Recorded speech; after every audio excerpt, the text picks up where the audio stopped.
de Villeneuve. Il est 6h20, vous écoutez la matinale info d'Europe 1 avec Pierre de Villeneuve et c'est l'heure, Pierre, du conseil lecture du jour. Et oui, les vacances sont propices à la lecture. On redécouvre des classiques, on lit des romans, on lit des essais. Avec Mola, première librairie indépendante de France, Stéphane Place cherche des petites trouvailles aujourd'hui. Le roman d'un jeune écrivain âgé d'une trentaine d'années, passionné d'écriture depuis toujours.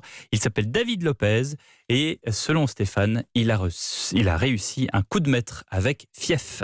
Pas vraiment la banlieue, pas vraiment la campagne non plus, mais l'une de ces communes périphériques à cheval entre les deux. C'est dans ce décor que David Lopez installe son roman dans un environnement aussi peu défini. Il n'est pas simple de se trouver, de se projeter, et c'est bien la difficulté pour cette bande de copains qui a grandi là et qui tourne en rond dans ce fief dont il n'arrive pas à s'extraire. Une histoire qui a marqué Belinda Biondo, libraire chez Mola. C'est un premier roman qui nous parle d'une bande de potes qui est dans cet âge entre deux. Ils sont plus tout à fait jeunes, c'est plus des enfants, mais ils sont pas encore tout à fait adultes non plus. Et en fait, ils sont pris dans leur routine. C'est les copains, l'alcool, c'est les soirées, c'est jouer aux cartes, c'est fumer de la beuh, c'est penser aux filles, penser à une fille, la boxe aussi, la famille. Et tout tourne autour de tout ça, sans être jamais ennuyeux, tout en étant très vrai aussi. Et c'est surtout une langue qui est travaillée, qui en fait nous transcrit leur langage à eux. Et c'est très beau en fait. Il nous rend ça avec une vérité, une poésie et une justesse. On pourrait presque dire que c'est un roman social parce qu'il nous donne à voir en fait et à lire une tranche de vie de cette bande de jeunes. Dans ce groupe de mecs, il y a Jonas, un boxeur dont le talent pourrait qui sait le conduire ailleurs s'il voulait bien s'investir à fond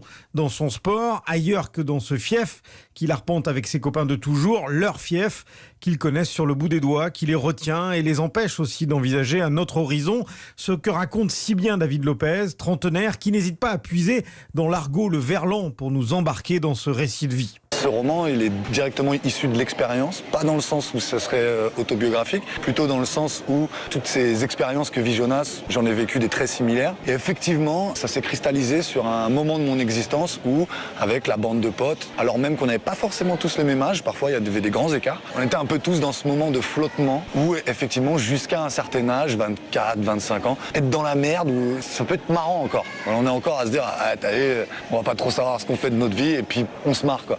Alors que c'est plus tard que vient le moment de la remise en question. Et un personnage qui me marque particulièrement, c'est le personnage de X. C'est un dealer, mais un dealer à la petite semaine, quoi. Il fait ça plutôt pour les potes, et il n'en fait pas un business. En fait, c'est celui qui exprime le plus régulièrement l'envie de partir, mais qui représente complètement cette espèce de contradiction qu'il y a entre le rejet qu'on verbalise et l'adhésion en acte. C'est-à-dire que là où le mec tient toujours ce discours, pourtant, on peut revenir 4 ans plus tard et il est toujours là. Et Fief de David Lopez est sorti en poche, raison de plus pour ne pas passer à côté de ce roman encensé par la critique.